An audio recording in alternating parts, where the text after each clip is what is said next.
ಪಪ್ಪ ಈ ಥರ T V ಮುಂದೆ ಕೂತ್ಕೊಂಡು ನಾನು ಟಿ ವಿ ನೋಡಿ ಎಷ್ಟು ದಿವಸ ಆಗಿತ್ತು. ಇವತ್ತಂತೂ ಬೆಳಗ್ಗೆಯಿಂದ ಸಂಜೆವರೆಗೂ ನಾನು ಜಾಗ ಬಿಟ್ಟು ಕದಲೋದೇ ಇಲ್ಲ.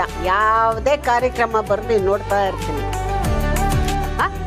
ಶುಭ ಫಲ, ಶತ್ರುಗಳ ಜೊತೆ ಹೋರಾಟ, ಗೆಲುವು ನಂದೆ.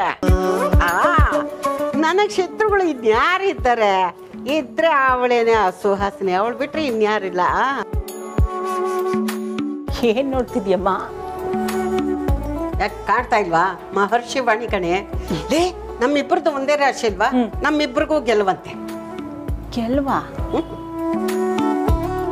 ಏನ್ ಗೆಲ್ವೋ? ಟಿವಿ ನೋಡ್ಬೇಕಾಗಿದ್ರೆ ಸುಮ್ಮನೆ ಕೂತ್ಕೊಂಡು ನೋಡೋದ್ರಾಗಲ್ಲಮ್ಮ. ಎಂಜಾಯ್ ಮಾಡ್ತಾ ನೋಡ್ಬೇಕು. ನೋಡೆ ಅಲ್ಲಿ ಕಣ್ ಬರಕ್ ಮೊದ್ಲೇ ನನ್ಗೆ ಸರಿಯಾಗಿ ಆಟ ಆಡ್ಸಿದ್ಯಾ. ಇಲ್ಲಿ ಕರ್ಕೊಂಡು ಹೋಗು, ಅದನ್ನ ಮಾಡು, ಇದನ್ನ ಮಾಡು ಅಂತ. ಈಗ ಕಣ್ ಬಂದಿದೆ, ಅದು ಎಲ್ರಿಗೂ ಗೊತ್ತಾಗಿದೆ. ಸುಮ್ಮನೆ ಬಿಡ್ತೀಯ ನಿನ್ನ? ನನ್ನ ವಿಷಯ ಇರ್ಲಿ, ಮೊದಲು ನಿನ್ನ ವಿಷಯ ಹೇಳು. ಏನಮ್ಮ? ಅಲ್ಲ ಕಣೆ, ನಿನಗೇನಾದರೂ ಮೋಡಿ ಮಾಡೋ ವಿದ್ಯೆ ಕಲ್ತಿದ್ಯಾ? ಮೋಡಿ ಅಂದ್ರೆ? ಅಂದ್ರೆ ಅದೇ ಕಣೆ, ವಶೀಕರಣ ಅಂತ ಹೇಳ್ತಾರಲ್ಲ ಅದು. ನನ್ಗೆ ಹೇಗಮ್ಮ ಬರುತ್ತೆ? ಅದ್ ಸರಿ, ಯಾಕೆ ಹೇಳು? ಅಲ್ವೇ, ಆ ಸುಹಾಸಿನಿ ನಾಗರಾವಿನ ಥರ ನಿನ್ನ ಮೇಲೆ ಬುಸ್ಕೊಡ್ತಾ ಇದ್ದವಳು ಈಗ ಬಾಲ ಮುದ್ರಕೊಂಡು ಬಿಲ ಸೇರ್ಕೊಂಡಿದ್ದಾಳಲ್ಲ, ಹೇಗೆ? ಸಮಯ ಬಂದಾಗ ಹೇಳ್ತೀನಮ್ಮ. ಅಯ್ಯೋ ಕಾಲ ಬಿಡೆ, ಅದ್ರ ಪಾಡ್ಗ ಅದು ಬರ್ತಾ ಇರುತ್ತೆ. ಈಗೇನು ನೀನು ನನಗೆ ಹೇಳ್ತೀಯೋ ಇಲ್ವೋ? ಯಾಕೆ ನಿನಗೆ ನನ್ನ ಮೇಲೆ ನಂಬಿಕೆ ಇಲ್ವಾ? ನಂಬಿಕೆ ಅಲ್ಲಮ್ಮ, ಆ ಸುಹಾಸಿನಿ ಒಂದು ರೀತಿ ಮೃಗ ಇದ್ದಾಗೆ. ಏ ವೈದೇಹಿ, ನಿನ್ನೆ ಕೇಳ್ತಾ ಇರೋದು, ಏನಾದರೂ ಮಾತಾಡೆ. ಅಮ್ಮ, ಸುಹಾಸಿನಿ ತನ್ನನ್ನು ತಾನು ಕಾಪಾಡ್ಕೊಳ್ಳೋಕ್ಕೆ ಏನು ಬೇಕಾದರೂ ಮಾಡ್ತಾಳೆ. ಈ ವಿಷಯ ನಿನಗೆ ಗೊತ್ತಾಗಿದೆ ಅಂತ ಅವಳಿಗೆ ಗೊತ್ತಾದರೆ ಅವಳು ಹಿಂಗೆ ಸುಮ್ಮನೆ ಬಿಡ್ತಾಳ? ಅದಕ್ಕೆ ನನಗೆ ಭಯ ಅಮ್ಮ, ಅಷ್ಟೇ. ಸರಿ ಕಣೆ, ನಿನ್ನಿಷ್ಟ. ನಿನಗೆ ಯಾವಾಗ ಹೇಳಬೇಕು ಅನ್ಸುತ್ತೋ ಆವಾಗಲೇ ಹೇಳು. ಅಮ್ಮ, ನೀನು ಇದ್ರ ಬಗ್ಗೆ ತುಂಬ ಯೋಚನೆ ಮಾಡಬೇಡ. ಸುಹಾಸಿನಿ ಮಾಡಿರೋ ಅನ್ಯಾಯಕ್ಕೆ ನಮಗೆ ನ್ಯಾಯ ಸಿಗುತ್ತೆ. ಸದ್ಯದಲ್ಲೇ ಅವಳಿಗೆ ಅಂತ್ಯ ಇದೆ, ನೋಡ್ತಾ ಇರು. ಅಂದ್ಹಾಗೆ ನೀನು ತಿಂಡಿ ತಿಂದಿಯಾ? ಅಯ್ಯೋ, ನಾನು ಇನ್ನೂ ಸ್ನಾನನೇ ಮಾಡಿಲ್ಲ. ಸ್ನಾನ ಮಾಡದೆ ಇಲ್ಲಿ ಕೂತಿದ್ಯಾ? ಬಾ ನೀನು ತಿಂಡಿ ತಿನ್ನುವ. ನಾನು ಟಿವಿ ನೋಡ್ಬೇಕು, ಎಲ್ಲ ಕಾರ್ಯಕ್ರಮ ಇಡೀ ದಿನ ಬರ್ತಾ ಇರುತ್ತೆ ಟಿವಿಲಿ. ಈ ಬಾ ನೀನು, ಬಾ ಅಂದೆ.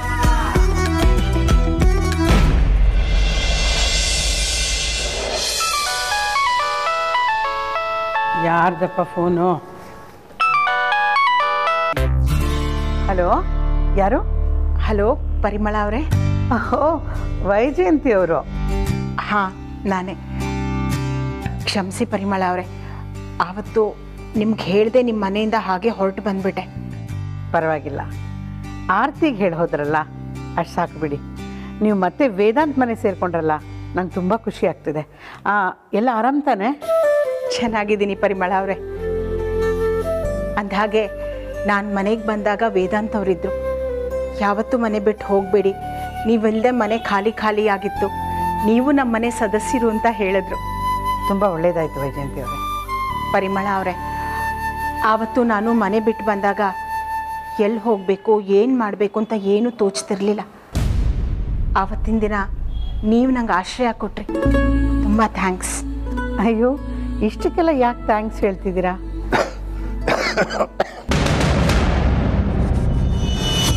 ಅಂಜಲಿ, ಸ್ವಲ್ಪ ನೀರು ಕೊಡಮ್ಮ.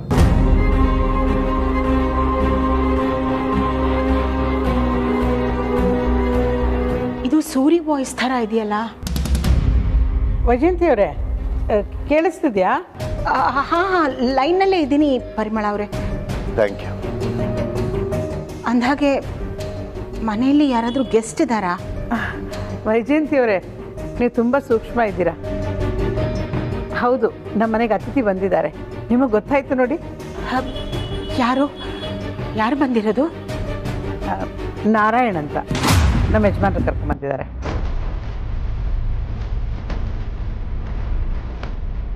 ಬರೀ ನಾರಾಯಣ ಅಂತ ಮಾತ್ರನ ಅವ್ರ ಹೆಸರು? ಹೌದು, ಯಾಕೆ ನಿಮ್ಗೇನಾದರೂ ಅವ್ರು ಗೊತ್ತಾ? ಇಲ್ಲ ಇಲ್ಲ, ನನಗೆ ಹೇಗೆ ಗೊತ್ತಿರುತ್ತೆ?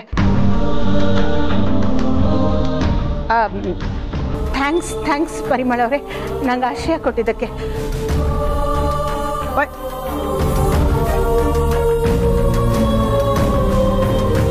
ಇದೇನೆ ವೈಜಯಂತಿಯವರು ಇದ್ದಕ್ಕಿದ್ದ ಹಾಗೆ ಫೋನ್ ಇಟ್ಬಿಟ್ರಲ್ಲ, ಏನಪ್ಪ?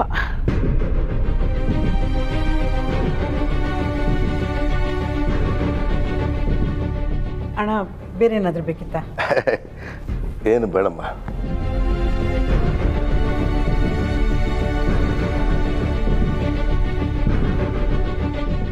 ನಂಗೆ ಯಾಕೋ ಇದು ಸೂರಿ ವಾಯ್ಸ್ ಥರ ಕೇಳಿಸ್ತಾ ಇದೆ. ಅಂದರೆ ಸೂರಿ ಪರಿಮಳ ಅವ್ರ ಮನೇಲಿದ್ದಾರಾ? ಪರಿಮಳ ಅವ್ರು ಬೇರೆ, ಹೆಸರು ನಾರಾಯಣ್ ಅಂದರು. ಯಾರಿರ್ಬೋದು?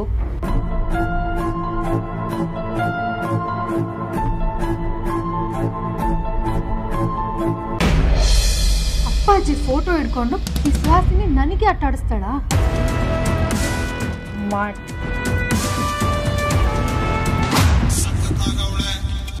ಹಲೋ ಹೇಳಿ ಹರ್ಷಿತಾ. ಹಲೋ ಹಲೋ ಕೇಳಿಸ್ತಿಲ್ವಾ?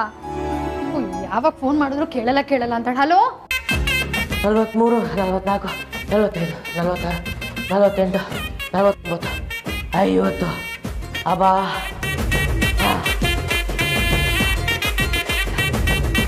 ಎಲ್ಲರೂ ಹೇಳ್ತಾರೆ ಕಾಂತ ನೀನು ದಪ್ಪ ಆಗ್ತಾ ಇದೆಯಾ, ವಾಕಿಂಗ್ ಹೋಗು ಅಂತ. ಆದರೆ ನಾನು ವಾಕಿಂಗ್ ಹೋಗಲ್ಲ, ಜಿಮ್ಗೆ ಹೋಗ್ತಾ ಇದ್ದೀನಿ ಅಂತ ಹೇಳ್ತೀನಿ. ಆದರೆ ಆ ಜಿಮ್ ಯಾವುದು ಗೊತ್ತಾ? ಇದೇ ಆ ಜಿಮ್ಮು. ಬೆಳಗ್ಗೆಯಿಂದ ಸಂಜೆವರೆಗೂ 4ರಿಂದ 5 ಫ್ಲೋರ್ ಹತ್ತಿ ಇಳಿದ್ರೆ ಅದೇ ಆಗೋಯ್ತಲ್ಲ ವರ್ಕೌಟ್. ಎಲ್ಲರೂ ದುಡಿಯೋಕ್ಕೆ ಅಂತ ಆಫೀಸ್ಗೆ ಹೋಗಿ ಅಟೆಂಡೆನ್ಸ್ ಹಾಕಿದ್ರೆ ನಾನು ಇವ್ರ ಮನೆಗೆ ಬಂದು ಅಟೆಂಡೆನ್ಸ್ ಹಾಕಂಗೆ ಆಗಿದೆ. ಅಯ್ಯೋ ಮೇಡಮ್ ಮೇಡಮ್,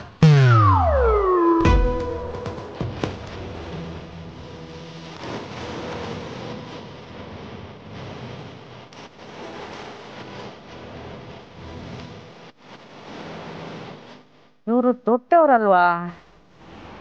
ಅದೇ ಅಗ್ನಿ ಮನೇಲಿ ಇದ್ದವರು. ಇವ್ರ ಫೋಟೋ ಯಾಕೆ ಬಡಾ ಬಾಸ್ ರೂಮಲ್ಲಿದೆ? ಅಲ್ಲ, ಇವ್ರಿಗೆ ಹಿಂದಿಂದ ಬೇರೆ ಏನೋ ಜ್ಞಾಪಕನೇ ಇಲ್ಲ. ಬಡಾ ಬಾಸ್ಗೂ ಇವ್ರಿಗೂ ಏನಾದರೂ ಕನೆಕ್ಷನ್ ಇರ್ಬೋದಾ? ಕನೆಕ್ಷನ್ ಇಲ್ಲ ಅಂತಿದ್ರೆ ಇವ್ರುಗಳು ಯಾಕೆ ನನ್ನನ್ನು ಅಗ್ನಿ ಮನೆ ಕಳಿಸ್ತಾ ಇದ್ರು? ಥಿಂಕ್ ಅಂತ ಥಿಂಕ್. ನಿನ್ನ ಕರಳನ್ನು ಉಪಯೋಗಿಸಿ ಯೋಚನೆ ಮಾಡು. ಅಲ್ಲ, ಮೆದುಳನ್ನು ಉಪಯೋಗಿಸಿ ಯೋಚನೆ ಮಾಡು. ಯೂಶಲಿ ರೂಮಲ್ಲಿ ಯಾರ ಫೋಟೋ ಇರುತ್ತೆ? ಅಪ್ಪ ಅಮ್ಮನ ಫೋಟೋ ಇರುತ್ತೆ, ಮಕ್ಕಳು ಫೋಟೋ ಇರುತ್ತೆ, ಗಂಡ ಹೆಂಡತಿ ಫೋಟೋ ಇರುತ್ತೆ.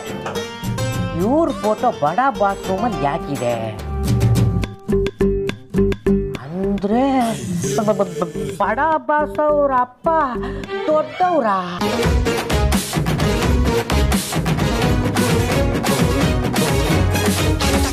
ಅಯ್ಯೋ ದೇವ್ರೇ, ಅದಕ್ಕೆ ನಾ ಬಡಾ ಬಾಸು ಮತ್ತೆ ರೌಡಿ ಮೇಡಮು ನನ್ನ ದೊಡ್ಡವ್ರ ಹತ್ರ ಕಳ್ಸಿದ್ದು. ಚಾಮುಂಡಿ ಮೇಡಮ್ ಬೇರೆ ಅವ್ರ ಅಪ್ಪನ ಹುಡುಕ್ಬೇಕು ಅಂತ ಹೇಳ್ತಾ ಇದ್ರು. ಈ ಫೋಟೋನ, ಈ ಮ್ಯಾಟ್ರನ್ನ ಫಸ್ಟ್ ಚಾಮುಂಡಿ ಮೇಡಮ್ ತಿಳಿಸ್ಬೇಕು. ಚಾಮುಂಡಿ ಮೇಡಮ್ ನಿಂತ್ಕೊಳ್ರಿ ಗೋವಿಂದಸ್ವಾಮಿ.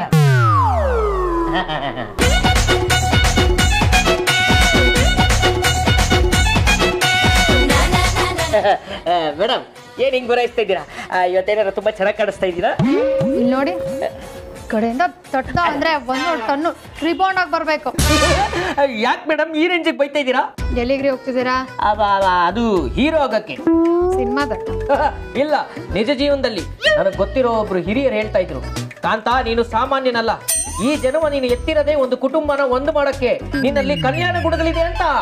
ಈಗ ನೀವೇನ್ ಕಲ್ಯಾಣ ಕಾರ್ಯ ಮಾಡೋದಕ್ಕೆ ಹೊರಟಿದ್ದೀರಾ? ಮೇಡಮ್, ನಿಮಗೂ ಗೊತ್ತಿಲ್ಲದೆ ಇರೋ ಒಂದು ಸತ್ಯನ ನಾನು ನಿಮಗೆ ಹೇಳ್ತಾ ಇದ್ದೀನಿ. ಯಾವ್ದಕ್ಕೂ ನೀವು ಒಂದು ಕಡೆ ಕೂತ್ಕೊಂಡ್ಬಿಡಿ. ನೀವು ನಿಂತಿರೋನೆಲ್ಲ ಕಂಪಿಸಿ ಬಿಡಬಹುದು. ಮುಚ್ರಿ ಸಾಕು. ನಿಮ್ ಬಿಲ್ಡಪ್ ಕೇಳಿ ಕೇಳಿ ಕೇಳಿ ಸಾಕಾಗೋಗಿದೆ. ಮೇಡಮ್, ನಿಮ್ಮ ಗುಂಡಿಗೆನ ಗಟ್ಟಿ ಮಾಡ್ಕೊಳ್ಳಿ. ಈ ಫೋಟೋದಲ್ಲಿರೋದು ಬೇರೆ ಯಾರು ಅಲ್ಲ, ನಮ್ಮ ಬಡಾ ಬಾಸ್ ಅವ್ರ ಅಪ್ಪ.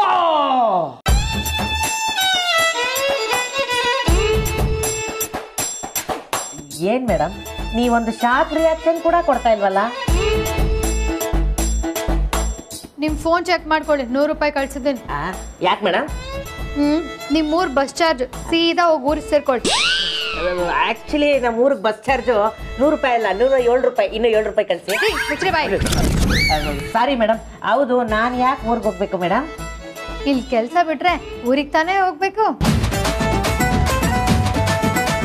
ಅಯ್ಯೋ ಮೇಡಮ್, ನನಗೆ ಯಾಕೆ ಈ ಶಿಕ್ಷೆ? ಅಲ್ಲ ರೀ, ವೇದಾಂತ ತಾನೇ ನಿಮ್ನ ಅವ್ರ ಹತ್ರ ಕಳ್ಸಿದ್ದು.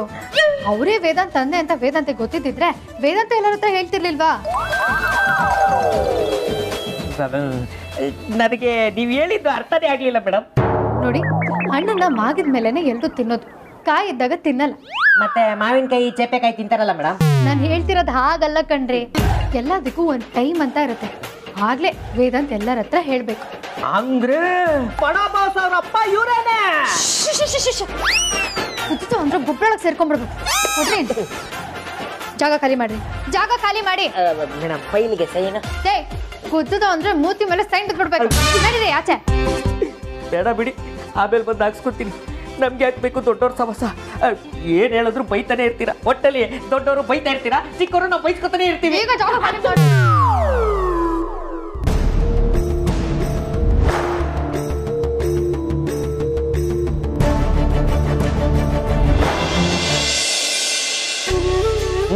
ವೈಜಯಂತಿ ಅಮ್ಮ, ಕಾಳು ಪಲ್ಯ ನೀವೇ ಮಾಡಿದ್ದ? ತುಂಬಾ ಚೆನ್ನಾಗಿದೆ. ನಾಳೆ ಆಫೀಸ್ಗೆ ಇದ್ದೇ ತಗೊಂಡೋಗ್ಲಾ? ಅಯ್ಯೋ, ಇದು ಬೇಡ, ಬೇರೆ ಮಾಡ್ಕೊಡ್ತೀನಿ. ಈಗ ಒಂದು ಸ್ವಲ್ಪ ಆಯ್ತು.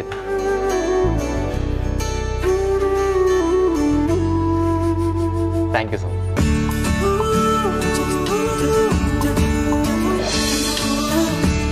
ಹಾಂ, ಎಲ್ಲ ನೆನಪಿದೆ ತಾನೆ? ಡಿಜಿಟಲ್ ಮೀಡಿಯಾ ಹಾಗೂ ಪ್ರಿಂಟ್ ಮೀಡಿಯಾ ಎಲ್ಲನೂ ಬರೋದಕ್ಕೆ. ಎಲ್ಲ ನ್ಯೂಸ್ ಚಾನಲ್ಸ್ ಅವ್ರನ್ನೂ ಇನ್ವೈಟ್ ಮಾಡಿ. ಹೌದು, ವಿಷಯ ಏನು ಅಂತ ತುಂಬ ಡಿಗ್ಗಿನ್ ಮಾಡೋದಕ್ಕೆ ಟ್ರೈ ಮಾಡಿದ್ರೆ ಲೀಕ್ಔಟ್ ಮಾಡೋದಕ್ಕೇನೂ ಹೋಗಬೇಡಿ. ನಾಳೆ ಬರ್ತೀರಲ್ಲ, ನಿಮಗೆ ಗೊತ್ತಾಗುತ್ತೆ ಅಂತ ಹೇಳಿ. ನಾಳೆ ನಡೆಯೋ ಪ್ರೆಸ್ ಮೀಟ್ ತುಂಬ ಇಂಪಾರ್ಟೆಂಟ್. ಪ್ರತಿಯೊಂದು ಪ್ಲ್ಯಾನ್ಡ್ ಆಗಿ ನಡೀಬೇಕು.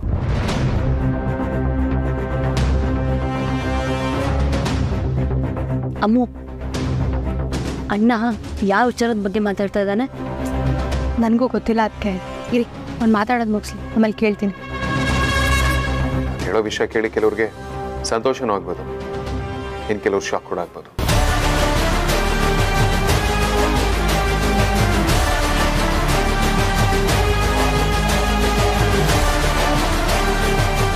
ವೇದಾಂತ ಏನಾದರೂ ಹೇಳಿದ್ದ ನಿನ್ನ ಹತ್ರ? ಎಲ್ಲರೂ ಇಲ್ಲೇ ಇದ್ದಾರೆ. ಅದು ವೇದಾಂತ ನನ್ನ ಹತ್ರ ಹೇಗೆ ಹೇಳ್ತಾನೆ? ಸುಮ್ಮನೆ ಇರೋ ನೀವು. ಸರಿ ಶಶಿಕಾಂತ್ ಅವರು, ನಾಳೆ ಸಿಗೋಣ. ಮತ್ತೆ ರಿಮೈಂಡ್ ಮಾಡ್ತಾ ಇದ್ದೀನಿ, ಡಿಜಿಟಲ್ ಮೀಡಿಯಾ ಹಾಗೂ ಪ್ರಿಂಟ್ ಮೀಡಿಯಾ ಎಲ್ಲರನ್ನೂ ಕರೀರಿ. I want all the news channels to be there. Thank you. ನಾಳೆ ಏನಿದೆ ವೇದಾಂತ್? ನಾಳೆ ಮನೇಲಿ ಪ್ರೆಸ್ ಮೀಟ್ ಇದೆ. ಪ್ರೆಸ್ ಮೀಟಾ? ಯಾಕೆ? ಅದೇನೋ ಶಾಕ್ ಆಗೋವಂಥ ಸುದ್ದಿ ಅಂತ ಇದೆಯಲ್ಲ, ಅದ್ರ ಬಗ್ಗೆನಾ? ಸುಹಾಸಿನಿ, ವೇದಾಂತ ಹೇಳಿದ್ದು ಈ ಸುದ್ದಿ ಕೇಳಿ ಕೆಲವರಿಗೆ ಶಾಕ್ ಆಗ್ಬೋದು, ಕೆಲವರಿಗೆ ಖುಷಿ ಆಗ್ಬೋದು ಅಂತ. ಆದ್ರೆ ವಿಷಯ ಏನು ಅಂತ ತಿಳಿದೇನೆ ನೀನು ಯಾಕೆ ಶಾಕ್ ಆಗ್ತಾ ಇದೆಯಾ? ವೇದಾಂತ್ ಅವರೇ, ನಾಳೆ ನೀವು ಏನು ಕೇಳಬೇಕು ಅಂತಿದ್ದೀರಾ? ಯಾವ ವಿಚಾರದ ಬಗ್ಗೆ? ಯಾಕೆಲ್ಲ ಇಷ್ಟೊಂದು ಗಾಬರಿ ಆಗ್ತಿದ್ದೀರಾ? ಆ ಥರದ್ದೆಲ್ಲ ಏನೂ ಇಲ್ಲ. ನಾಳೆ ಒಂದು ಪ್ರೆಸ್ ಮೀಟ್ ಇದೆ ಅಷ್ಟೇ. ತಲೆಗಿಡ್ಸ್ಕೊಳ್ಬೇಡಿ, ನಾಳೆ ನಿಮಗೆ ಗೊತ್ತಾಗುತ್ತೆ. ಸರಿ, ನನಗೆ ಹೊಟ್ಟೆ ಹಸಿತಿದೆ, ಊಟ ಬಡಿಸಿ. ನಾನು ಬಡಿಸ್ತೀನಿ. ಬಿಡಿ, ನಾನೇ ಬಡಿಸ್ಕೋತೀನಿ. ಹಾ, ನನಗೆ ಗೊತ್ತು ನಾಳೆ ಏನಕ್ಕೆ ಪ್ರೆಸ್ ಮೀಟು ಅಂತ.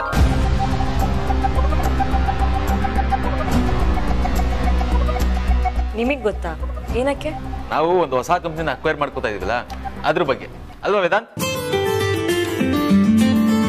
ಹೇಳಿದಲ್ಲ ಸರ್, ನಾಳೆ ಎಲ್ಲರಿಗೂ ಗೊತ್ತಾಗುತ್ತೆ.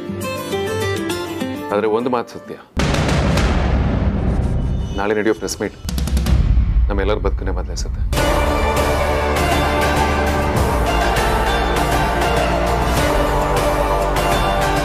ಏನಿದು ಹೊಸ ವಿಷಯ?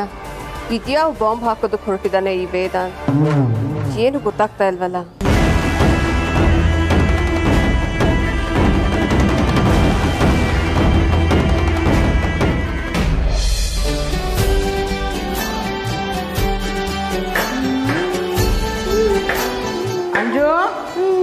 ಕಾಫಿ ಆಯ್ತಮ್ಮ?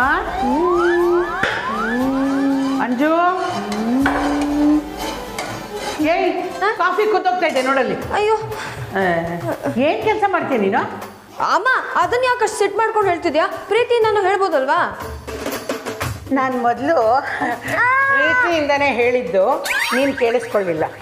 ಆದರೆ ಹೋದ ಮನೇಲಿ ಕಿವಿ ಹಿಡಿದು ಮತ್ತೆ ಕೇಳ್ತಾರೆ, ಆಗ ಗೊತ್ತಾಗತ್ತೆ ನಿನಗೆ.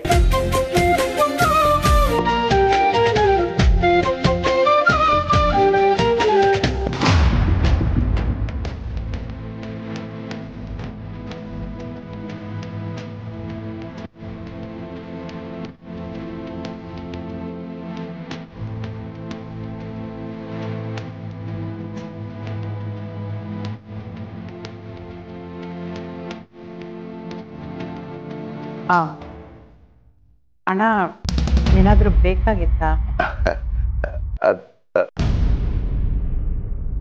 ಏನಿಲ್ಲ ಅಣ್ಣ, ಒಂದು ನಿಮಿಷ ಅಣ್ಣ, ಕ್ಷಮಿಸಿ, ನಿಮಗೆ ಕಾಫಿ ಕೊಡೋದೇ ಮರೆತುಬಿಟ್ಟಿದ್ದೆ. ಒಂದು ನಿಮಿಷ. ಅಂಜು, ಅಂಕಲ್ ಕಾಫಿ ಕೊಡಮ್ಮ. ನೀವೇನು ಬೇಜಾರು ಮಾಡ್ಕೋಬೇಡಿ, ಇದು ನಿಮ್ಮನೆ ಅಂದ್ಕೊಳ್ಳಿ. ನಿಸ್ಸಂಕೋಚವಾಗಿ ಯಾವ ಬೇಸರನೂ ಇಲ್ಲದೆ ಏನು ಬೇಕಾದರೂ ಕೇಳಿ. ಅದು ನನಗೆ ಕಾಫಿ ಕುಡಿಲಿಲ್ಲ ಅಂದರೆ ತಲೆನೋವು ಬಂದ್ಬಿಡುತ್ತೆ. ಆಶ್ರಮದಲ್ಲಿ ಕಾಫಿ ಸಿಗ್ತಿರ್ಲಿಲ್ಲ.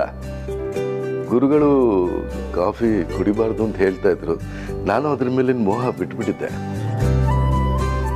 ಈ ಎರಡು ಮೋಹಗಳು ಮಾತ್ರ ನನ್ನ ಅಂಟ್ಕೊಂಡೇ ಬಿಟ್ಟು.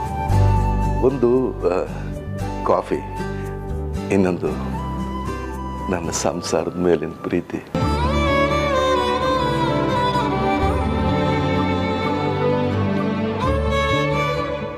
ಹೀಗೆ ಕೇಳ್ತೀನಿ ಅಂತ ಬೇಜಾರು ಮಾಡ್ಕೋಬೇಡಿ. ನಿಮ್ಮ ಹೆಂಡತಿ ಮುಖ ನಿಮಗೆ ನೆನಪೇ ಇಲ್ವಾ? ಇಲ್ಲಮ್ಮ, ನನಗೆ ಬೀಳೋ ಕನಸಲ್ಲೂ ಕೂಡ ನನ್ನ ಹೆಂಡತಿ ಮುಖ ಮಸ್ಕಾಗೆ ಕಾಣುತ್ತೆ. ನೆನಪಿಲ್ಲ.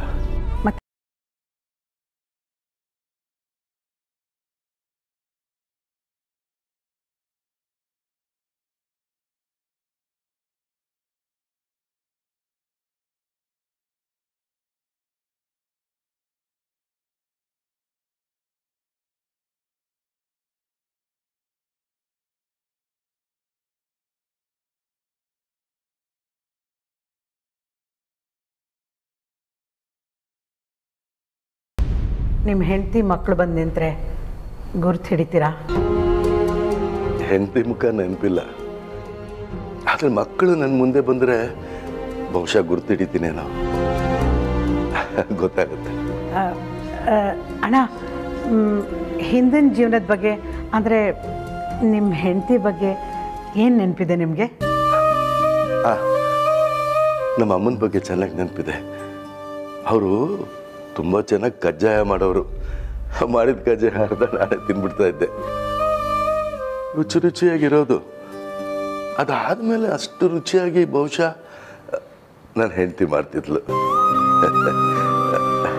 ಬಂದೆ. ಭಗವಂತ, ಆದಷ್ಟು ಬೇಗ ಈ ಅಣ್ಣಂಗೆ ಅವ್ರ ಹೆಂಡತಿ ಮಕ್ಕಳು ಸಿಗೋ ಹಾಗೆ ಮಾಡಪ್ಪ.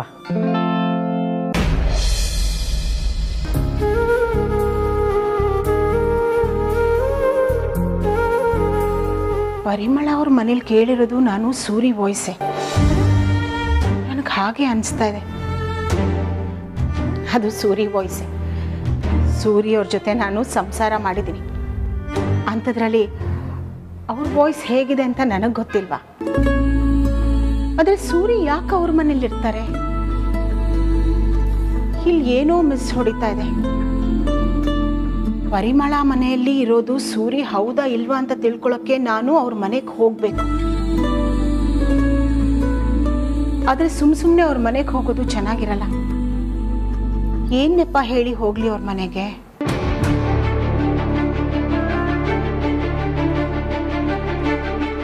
ಹಾ, ಇದೇ ಸರಿಯಾಗಿದೆ.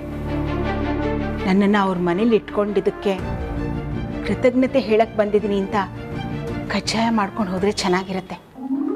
ಆಗಲ್ಲಿರೋದು ಸೂರಿ ಹೌದಾ ಇಲ್ವಾ ಅಂತ ಗೊತ್ತಾಗುತ್ತೆ.